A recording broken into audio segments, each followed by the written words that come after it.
তাদের পুলিশের সদস্য আছে, তাদের বাসায় 4 জন কনস্টেবল, তাদের পাওয়ার দেখাই সবকিছু করতেছে।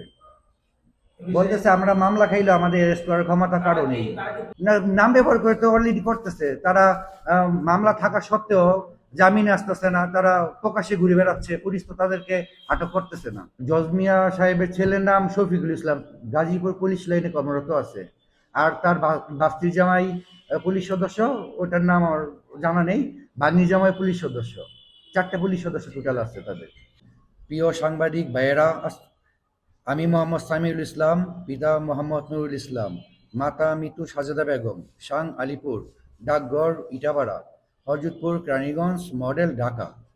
আমি আপনাদের মাঝে উপস্থিত হইয়া দেশবাসী ও সংশ্লিষ্ট কর্মকর্তাদের জানাইতাছি যে আমার পিতা মোহাম্মদ নুরুল ইসলাম গং ওয়ারিশ ও করে সূত্রে চরালগি মৌজার CS 247 নম্বর খতিয়ানের ডাক নং 1961, দাগের 54% নাল জমি, এসে খতিয়ান 490, ডাক নং 3674, জমির পরিমাণ 54%, যাহার RS সংশোধনীয় পৃথক খতিয়ান 147/1, ডাক নং 5173, জমির পরিমাণ 54%, যাহা বর্তমানে সর্বক্ষেত্রে বৈধভাবে ঘোষিত।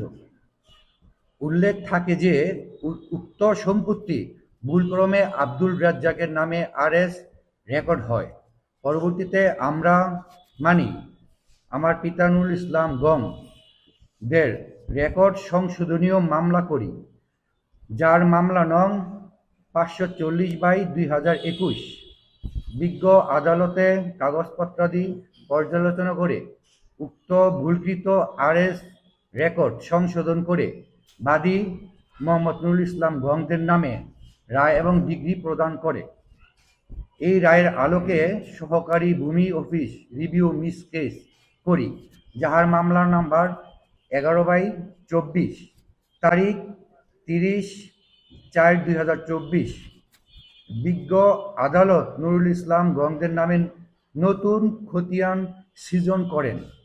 উক্ত খতিয়ানের আলোকে আমরা নামজারি জমাবাদ ও খাজনাদি প্রদান করি। এমন অবস্থায় বিবাদীগণ 17 বছর ফ্যাসিস্ট আওয়ামী লীগ শাসন আমল থেকে জোরপূর্বক ভয়ভীতি দেখিয়ে অবৈধভাবে দখল করে আসছে।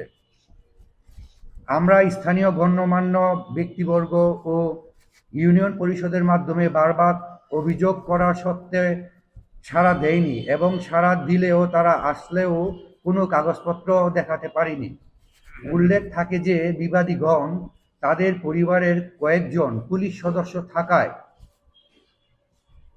ক্ষমতার অপব্যবহার করে আমাদের মিথ্যা মামলা এবং হুমকি-দামকি দিয়ে আমাদের বিরুদ্ধে নানান প্রকার মিথ্যা বানোয়াট অপপ্রচার চালাচ্ছে এবং বিএনপির নামে অপপ্রচার চালাচ্ছে। প্রিয় সাংবাদিক ভাইয়েরা, আমি আইনের প্রতি শ্রদ্ধাশীল। আমি দেশের আইন মানি। আমার কাগজপত্র দিয়ে সব বৈধ থাকা সত্ত্বেও জমির সামনে আমি যেতে পারি না। আপনাদের লিখনির মাধ্যমে সংশ্লিষ্টদের দৃষ্টি কামনা করছি এবং অবৈধভাবে দখলকারীদের উচ্ছেদের জোর দাবি জানাচ্ছি। কেরানীগঞ্জ 2 আসনের সাবেক মন্ত্রী, বর্তমান সংসদ সদস্য জনাব আলহাজ আমানউল্লাহ আমান ভাইয়ের কাছে এবং বাংলাদেশের মাননীয় প্রধানমন্ত্রী তারেক রহমানের কাছে আমি আমার বিচার প্রার্থনা করছি।